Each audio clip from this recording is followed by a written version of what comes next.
తాలా మీకు మరణం ఇస్తున్నాడు, అదేవిధంగా మీకు ఏంటి జీవనం ఇస్తున్నాడు. ఈ మరణం జీవనం ఉంది కదా, ఎందుకంటే లియబులువకుం అయ్యుకుం అహ్సను అమలా, ఎందుకంటే మీలో ఎవరు ఉత్తమంగా నేను చెప్పిన ఉపదేశాలకి అనుసరంగా దీటుగా జీవితం గడుపుతున్నారో లేదో తెలుసుకోవడానికి ఈ జీవితం ప్రసాదించాను అంటున్నారు అల్లాహ్ సుబ్హానహు వ తఆలా. ఈ జీవితం దేనికోసం అండి? ఆరాధన కోసం. దేనికోసం? దైవ ఆరాధన కోసం. అల్లాహ్ సుబ్హానహు వ తఆలా ఇంకో చోట సూరా జారియాత్లో అంటున్నాడు, వమా ఖలక్తుల్ జిన్న వల్ ఇన్స ఇల్లా లియఅబుదూన్, నేను జిన్న జాతులను అదేవిధంగా మానవులను ఎందుకు పుట్టించానంటే, ఎందుకు సృష్టించాలంటే వారు కేవలం నన్నే ఆరాధించాలని దానికోసం మాత్రమే నేను మానవులను సృష్టించాడు. దీన్ని బట్టి మనకి ఏమర్థమైంది? మన జీవిత లక్ష్యం దైవ ఆరాధన. అంటే మన జీవన విధానం, మనం ఏం చేసినా సరే లైఫ్ టైంలో ఏం చేయాలి? మన టార్గెట్ ఏముండాలి? మరణాంతర జీవితం టార్గెట్, ప్రళయం మన టార్గెట్, ఖియామత్ ఆఖిరత్ మన టార్గెట్ ఉండాలి. ఈ తాత్కాలిక జీవితంలో ఖురాన్ హదీస్కి అనుసారంగా, ఖురాన్ హదీస్ వెలుగులో జీవితం గడపాలి. ఇదే అసలైన ఆరాధన, అంతే కదా.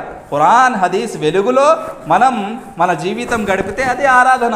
ఆ విధంగా మన జీవితం గడుపుకుంటే మన 24 hours కూడా మన మొత్తం లైఫ్ స్టైల్, జీవన విధానం మొత్తం ఎలా ఉంటుంది?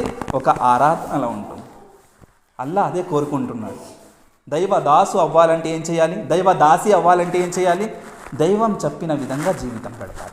ఖురాన్ హదీస్ రీతిలో జీవితం గడపాలి. ఖురాన్ హదీస్ వెలుగులో జీవితం గడపాలి. అల్లాహ్ యొక్క ఉపదేశాలకి ధీటుగా జీవితం గడపాలి. మహాప్రవక్త సల్లల్లాహు అలైహి వసల్లం చెప్పిన ఉపదేశాలకి అనుసరంగా జీవితం గడపాలి. దీనికి వ్యతిరేకంగా జీవితం గడిపితేనే మన ప్రాపంచిక జీవితంలో కూడా నష్టాల్లో పోతాము, కష్టంలో ఉంటాము. అదేవిధంగా ప్రళయంలో కూడా అల్లాహ్ తాలా శిక్ష వహిస్తాడు, నరక శిక్ష ఉంటుంది. తర్వాత అల్లాహ్ సుబ్హానహు వ తఆలా అసలైన సాఫల్యం ఏమిటండి? మనం ఏం చేయాలి? ప్రతి ఒక్కరూ, ప్రతి మానవుడు వారు నరక శిక్ష నుండి వారిని రక్షించుకోవడమే అసలైన సాఫల్యం, అంతే కదా. అసలైన టార్గెట్ ఏంటి? మనం జన్నత్లో వెళ్ళిపోవాలి, అంటే స్వర్గంలో చేరుకోవాలి. స్వర్గంలో చేరుకోవాలంటే పని ఏం చేయాలి? ఎలాంటి కార్యాలు చేయాలి? స్వర్గవాసులు ఏ కార్యాలు చేస్తారో ఆ కార్యాలు చేస్తేనే కదా. ఖురాన్ హదీస్కి అనుసారంగా, అంటే ఖురాన్ హదీస్ ఏ విధంగా అయితే జీవితం గడపమంటుందో ఆ విధంగా జీవితం గడిపితేనే కదా స్వర్గం లభించేది. మన జీవన విధానం మొత్తం ఖురాన్ హదీస్కి వ్యతిరేకంగా ఉంది. కానీ మన ఆశ ఏమిటంటే అల్లాహ్ నాకు జన్నత్ ప్రసాదిస్తాడా? స్వర్గం కావాలంటే అల్లాహ్ ఏ విధంగా జీవితం గడపమంటున్నారో, మన మహాప్రవక్త సల్లల్లాహు అలైహి వసల్లం ఏ విధంగా జీవితం గడపమంటున్నారో ఆ విధంగా జీవితం గడిపితేనే మనకి స్వర్గం లభిస్తుంది.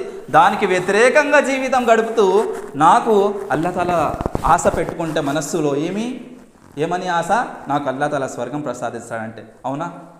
అవుతుందా? అలాగా ఎగ్జామ్లో పాస్ అవ్వాలంటే హార్డ్ వర్క్ చేయాలి కదా.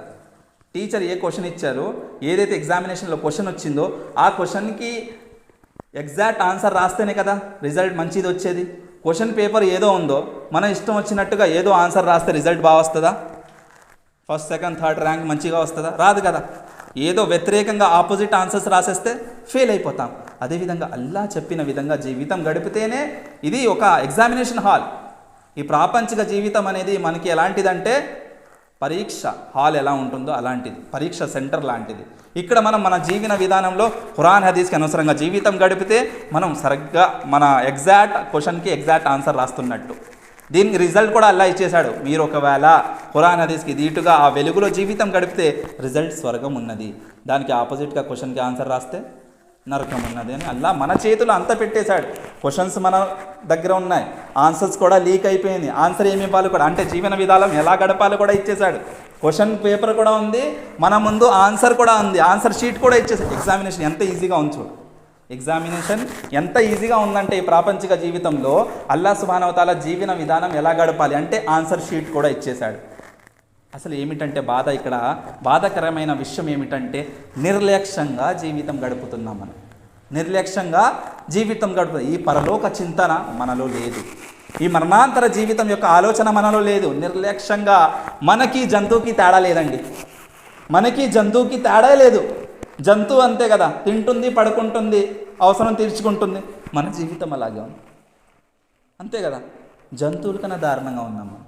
అల్లాహ్ సుబ్హానహు వ తఆలా వారికి ఏ విధంగా అయితే ఆరాధన చేయమన్నారో వారి రీతిలో వారు చేసుకుంటున్నారు. మహాప్రవక్త సల్లల్లాహు అలైహి వసల్లం ఏమన్నారంటే ప్రతి ప్రాణిని అల్లాహ్ సుబ్హానహు వ తఆలా ఆరాధన ఎలా చేయాలో నేర్పించాడంట. వారి రీతిలో వారి స్టైల్లో వారు ఆరాధించుకుంటున్నారు. మనం జంతువుల కన్నా దారుణంగా ఉన్నాం మన పరిస్థితి. మనకి అల్లాహ్ తాలా ఒక రీతి ఇచ్చాడు, ఒక స్టైల్ ఇచ్చాడు, లైఫ్ స్టైల్ ఇచ్చాడు, ఒక మాన్యువల్ గైడ్ కింద ఖురాన్ హదీస్ ఇచ్చాడు. కానీ ఆ రీతిలో మన జీవితం లేదు. ఖురాన్ హదీస్ వెలుగులో మన జీవితం లేదంటే దాని అర్థం ఏమిటి? ఆ జంతువుల కన్నా దారుణంగా ఉంది మన పరిస్థితి. మరి స్వర్గం ఎలా లభిస్తుందండి? మనకి ప్రతి ఒక్కరికి స్వర్గం కావాలంటాము, కానీ ఆ స్వర్గం లభించాలంటే ఎంత కష్టపడాలో, ఖురాన్ హదీస్ వెలుగులో ఎంత జీవితం గడపాలో మనం ఒక 50% లెవెల్లో కూడా లేము. జంతువుల కన్నా దారుణంగా మన జీవితం, మన పరిస్థితి అయిపోయింది.